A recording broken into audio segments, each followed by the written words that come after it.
Are you truly free? Consider that question seriously.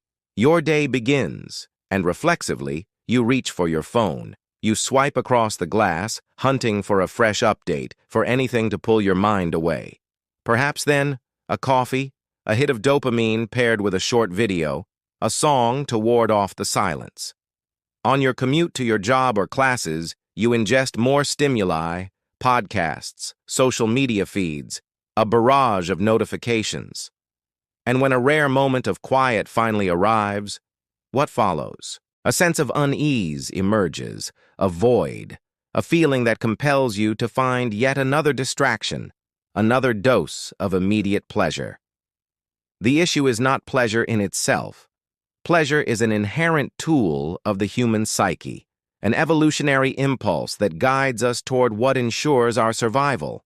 But what occurs when that same pleasure forges our prison? When the perpetual need to feel good traps us in a never-ending loop of instant gratification. Aldous Huxley foresaw this nearly a century ago. While George Orwell warned of a future defined by brutal oppression in 1984, Huxley painted an even more unsettling picture. He envisioned a world where people wouldn't need to be coerced into obedience because they would be too amused, too saturated with pleasurable stimuli to ever consider rebellion. A world where servitude wouldn't require chains because people would come to love their bondage. Now, observe your surroundings. What do you find? A society fixated on entertainment, indulging in limitless pleasure, demanding instant solutions for any form of discomfort. But at what price does this come? Is this unceasing quest for immediate happiness genuinely setting you free, or is it holding you captive? In this video, we will delve into how modern society conditions us to pursue pleasure as a method of control and why this reliance might be shaping you into something you never intended to be: a willing slave. If you believe you are the master of your own mind, you should continue watching, because it's possible, just possible, that you will find you never were. The ultimate form of slavery requires no chains. It does not depend on torture, threats, or constant monitoring. It needs only one simple, yet devastatingly potent ingredient: pleasure. When pleasure is elevated to the center of one's existence, servitude begins to look like freedom. This is precisely what Huxley envisioned in Brave New World. Picture a society where no one questions anything because they are ceaselessly entertained, where the search for purpose has been supplanted by the consumption of trivial distractions, where pleasure is no longer a choice, but a mandate. In his dystopian novel, Huxley imagined a society where individuals are conditioned from birth to shun anything that might cause unease. The moment a negative emotion arises, be it anxiety or an existential query, the remedy is ready. A dose of soma, the flawless drug that keeps everyone placated and compliant. But is such a world pure fiction? Examine your own daily routine. When you experience boredom, melancholy, or frustration, what is your initial response? Do you pause to analyze the feeling? Or do you instantly reach for a distraction? Social media, television shows, food, alcohol, shopping, sex, pornography, video games. The catalog is endless. We exist in an era of instant gratification, where any discomfort can be quelled in moments with a single tap on a screen. You are never required to confront the emptiness. You just fill it with another injection of pleasure, and the most insidious part is that it all feels like a choice. But if it is a choice, why does it feel so impossible to resist? The explanation lies in our conditioning. When you become accustomed to using immediate pleasure to soothe any form of discomfort, your brain adopts this as its default solution.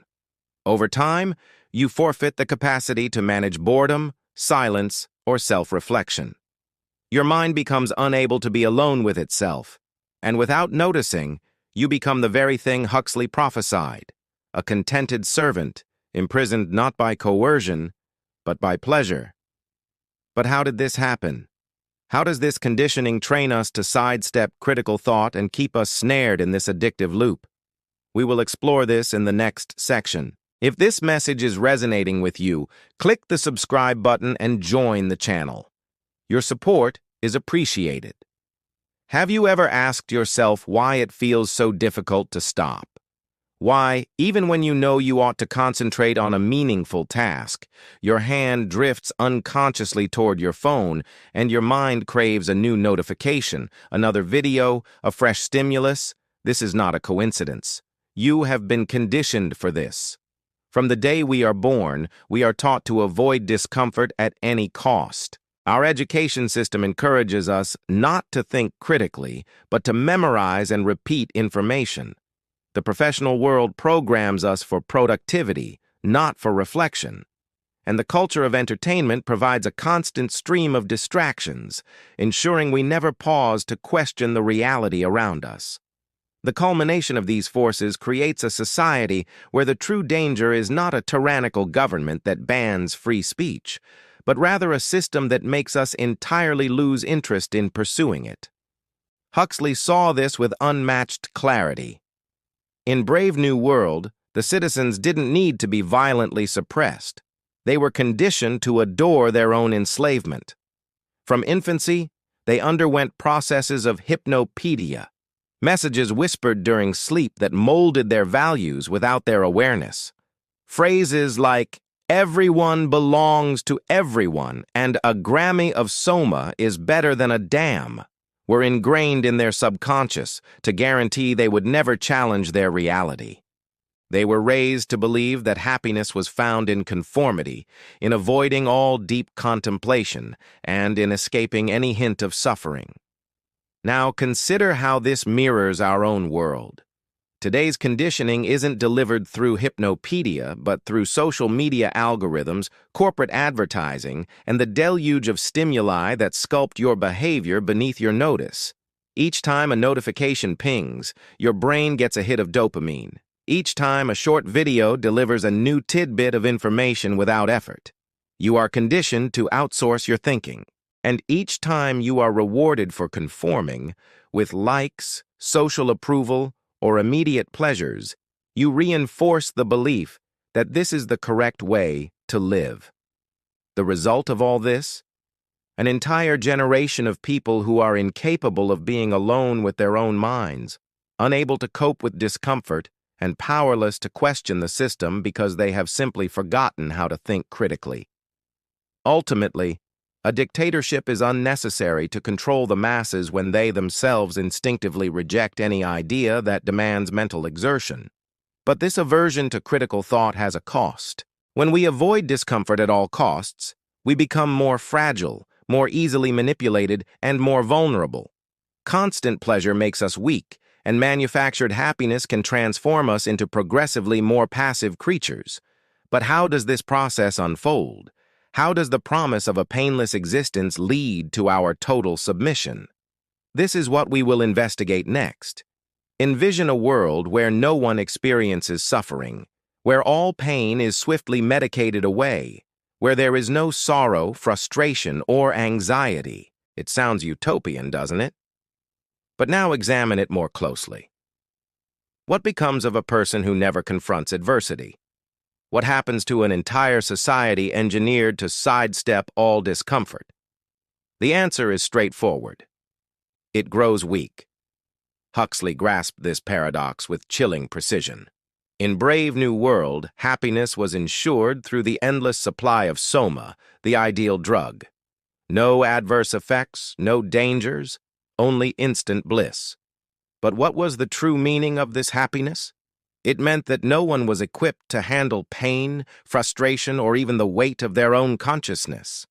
Any unsettling thought was dissolved by a chemical dose of comfort. Life became an infinite series of shallow pleasures. Sex, entertainment, consumption. Anything that deviated from this pattern was viewed as a menace. Now, look at your own world. It may not have soma, but it possesses its own versions. Social media platforms offer immediate jolts of validation. Dating apps remove the sting of rejection. Algorithms serve up precisely what we desire before we even recognize the desire ourselves. Everything is engineered to erase any discomfort, any void, any requirement for effort. But this perpetual flight from pain is not without its price, and that price is our own psychological fortitude.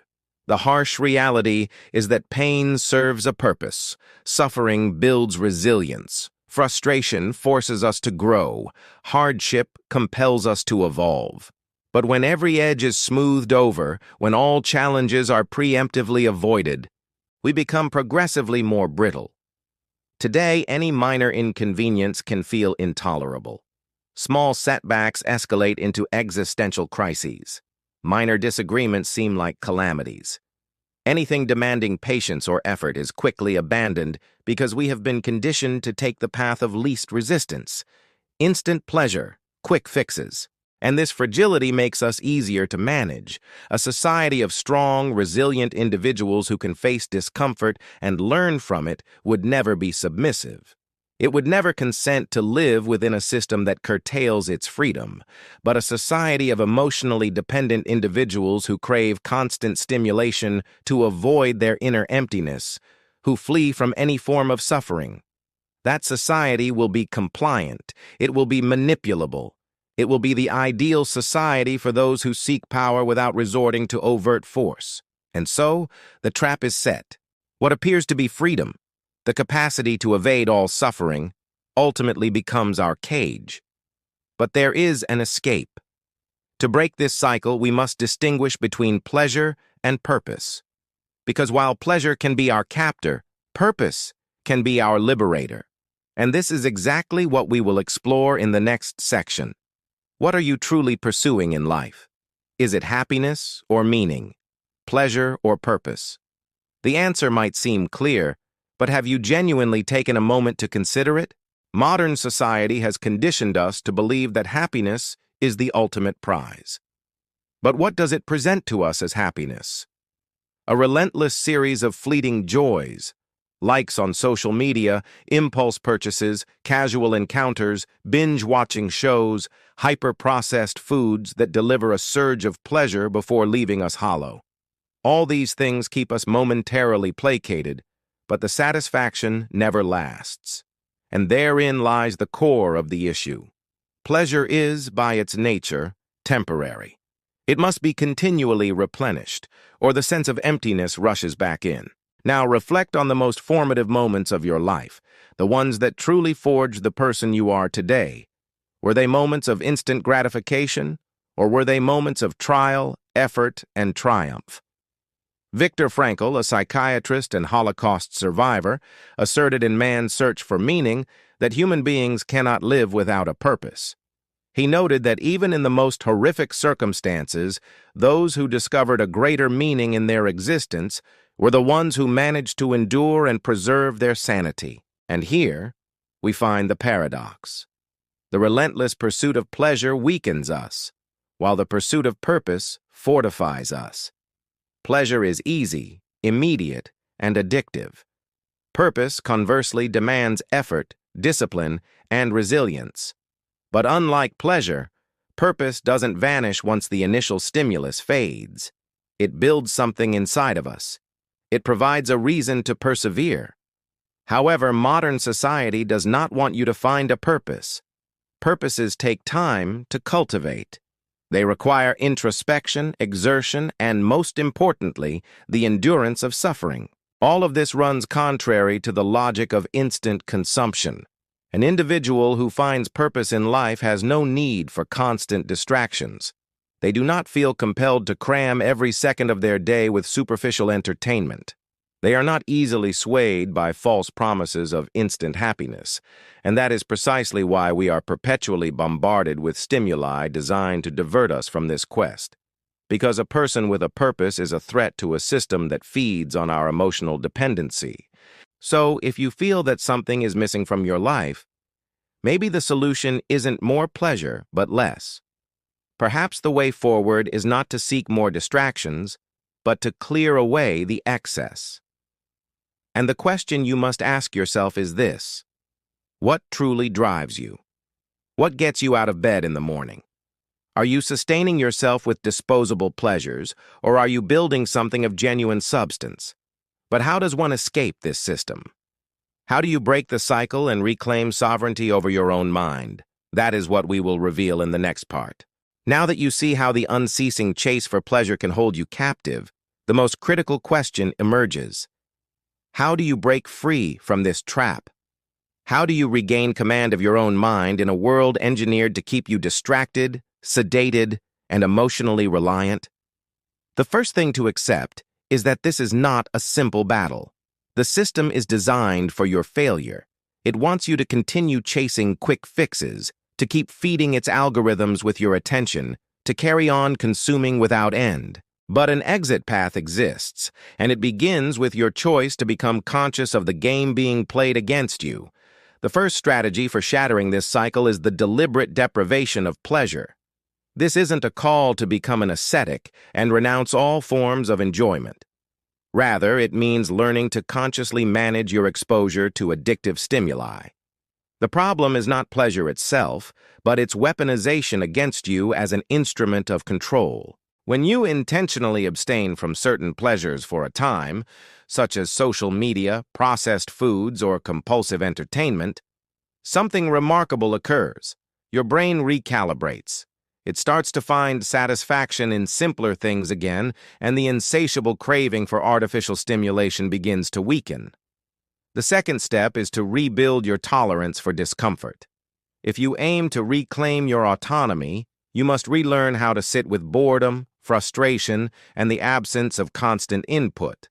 This involves allowing yourself moments of silence, unplugging from the torrent of information, and simply being present without feeling the urge to fill every second with a distraction. Initially, this will be challenging. Your brain, accustomed to perpetual dopamine spikes, will protest. But if you hold firm, you will start to realize something powerful. Discomfort is not fatal. In fact, it makes you stronger. The third step is to cultivate critical thought. Ask yourself, why do I feel this constant need to distract myself? Who profits from my addiction to pleasure? What could I be achieving if I weren't ensnared in this loop of instant gratification? The more you interrogate your reality, the more you will discover that a significant portion of your habits and desires were never truly your own. They were programmed into you by the system. But only those who ask these questions can begin to author their own destiny. The fourth step, and arguably the most crucial, is to substitute pleasure with purpose. As we've discussed, the search for meaning is the true antidote to the bondage of immediate gratification. So ask yourself, what truly matters to me? What do I want to create? How can I infuse my life with more significance? These are not easy questions, but they are the only ones that genuinely count. However, there is a catch. Even if you begin to break free from this cycle, the society around you will remain deeply submerged in it. And when you decide to change, something unavoidable happens. People start to perceive you differently. Some will admire you, others will resent you. Because when you liberate yourself, you also become a mirror, reflecting what others refuse to see in themselves. And that is precisely what we will explore in the final section. If you have come this far, something within you has already started to stir. You have recognized that the relentless pursuit of pleasure is not freedom, but a conditioning loop designed to keep you confined. You understand that modern society has no need for physical shackles to control you. It only needs to persuade you to flee from any kind of discomfort. But now that you perceive the trap, the most vital question remains: what will you do with this awareness? The truth is, escaping this system demands more than sheer willpower. It involves swimming against the prevailing tide, rejecting the path of least resistance, and accepting that true freedom is often accompanied by solitude and opposition. Because when you cease distracting yourself, you begin to see. And when you see, you realize that many of the people around you are still walking in darkness. Some will look up to you for this. Others will push you away. Some will feel threatened by your transformation because your self-liberation shatters their comfortable illusion. They will attempt to pull you back, assuring you that there is nothing wrong with this system, that life is simply meant to be enjoyed without overthinking it. But you now know the reality. Pleasure without purpose is just another form of servitude. So, the choice falls to you. You can continue to live as you did before, distracting yourself, chasing the next dopamine hit, and ignoring the expanding void inside of you. Or you can resolve to take back command of your mind, to build a purpose, and to become someone who cannot be so easily manipulated. But I want to hear from you. What will you choose? Have you ever felt caught in this cycle? Have you seen how society wields pleasure as a tool of control? Leave your thoughts in the comments below because asking questions is the first step toward freedom. And if this video has helped you see the world in a new light, be sure to like and subscribe to the channel.